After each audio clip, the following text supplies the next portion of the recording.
دوسرا درجہ والد کا، اگرچہ رسول پاک علیہ السلام کے والد گرامی آپ کی ولادت سے قبل تشریف لے گئے تھے، لیکن میرے حبیب پاک علیہ السلام نے جناب ابو طالب کے ساتھ جو رویہ رکھا اور پھر حضرت عباس کے ساتھ جو رویہ رکھا، پتہ کیا حال تھا؟ جب رسول پاک علیہ السلام فرماتے ہیں غربت تھی تو مجھے جناب ابو طالب نے پالا، ان کی زوجہ حضرت فاطمہ بنت اسد رضی اللہ تعالیٰ عنہ جو جناب علی المرتضیٰ کی والدہ ہیں، فرماتے ہیں کہ انہوں نے میری بڑی خدمت کی، مجھے گھر میں رکھا، پیار سے رکھا۔ میرے والد اور والدہ کے وصال کے بعد، چچا کے جانے، دادا کے جانے کے بعد چچا اور چچی نے پالا اور اس گھر کو ایک مکمل ماحول فراہم کیا۔ پھر ایک وقت آیا کہ جناب ابو طالب پہ غربت آئی۔ نبی کریم صلی اللہ علیہ وسلم بکریاں چرانے جاتے تھے اور وہاں سے جو اجرت لے کے آتے تھے سیدھی لا کے چچا کی ہتھیلی پہ رکھتے تھے، چچا کی ہتھیلی پہ رکھتے اور فرماتے تھے کہ چچا آپ اپنے مصارف کے لیے اس کو خرچ کر سکتے ہیں، یہ عالم۔ اور پھر چچا نے بھی تو کمال کر دی نا، پھر اس چچا نے بھی تو کمال کر دی نا، سارے لوگ کٹھے ہو کے آ گئے نا حضرت ابو طالب کے پاس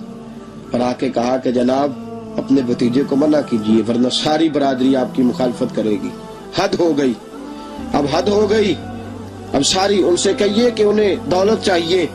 یا عرب کی کوئی خوبصورت عورت چاہیے یا معاذ اللہ کوئی اور چیز کا مطالبہ کرتے ہیں تو ہم دینے کو تیار ہیں، لیکن ان کو کہتے ہیں کہ یا تو تبلیغ چھوڑ دے یا ان کا یہ بھی کہنا ہے کہ جو آپ کا مطالبہ ہے آپ بتلائیں۔ حبیب پاک علیہ السلام نے فرمایا کہ اگر وہ میرے سیدھے ہاتھ پہ چاند رکھیں، دوسرے پہ سورج رکھیں، پھر بھی میں اللہ کی توحید کا اعلان کرتا ہی رہوں گا، میں تو اس دعوے سے باز نہیں آؤں گا۔ جناب ابو طالب نے کہا بھتیجے پھر میں بھی بوڑھا ہو گیا ہوں۔ توجہ ہے آپ کی؟ میری بات سمجھ میں آ رہی ہے؟ جس آدمی کا بڑا سہارا ہو نا، بڑا، وہ جب کہتا ہے نا نہیں،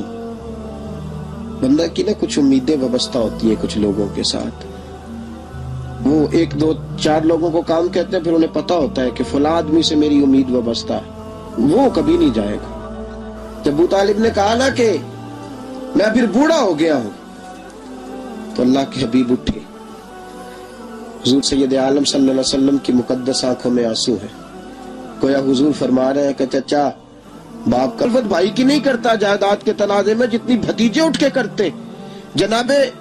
ابو طالب نے دیکھا کہ رسول پاک نے رخ پھیرا، آنکھوں میں آنسو ہے، اچھا چچا تیری مرضی، یہ لفظ کہے تو حضور کی آنکھیں بھر آئی۔ جناب ابو طالب بوڑھے آدمی تھے، اٹھے، پیچھے دوڑے، حضور کو کندھے سے پکڑا، کھینچ کے رخ اپنی طرف کیا، سینے سے لگایا اور کہا بھتیجے جا، جو تیرے دل میں آتا ہے کر، خوشی ہو یا غم ہو، کوئی ساتھ دے نہ دے، تیرا چاچا ہمیشہ تیرا ساتھ دیتا رہے گا، جا تجھے اجازت ہے، جو تیرے دل میں ہے۔ میرے دوستو، بحیثیت ایک سربراہ خاندان کے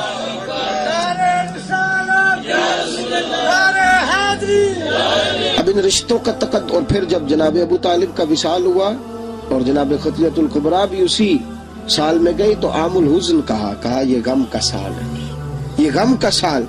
رشتوں کا تقدس جو نبی پاک علیہ السلام کے آنے پہ قائم ہوا، قبل اس کے انسانیت اس سے آشنا نہ تھی۔ رشتوں کو جو محبت اور خلوص کا رنگ میرے مصطفیٰ نے عطا فرمایا، دنیا کے کسی قانون میں اس کا تصور بھی نہیں کیا جا سکتا۔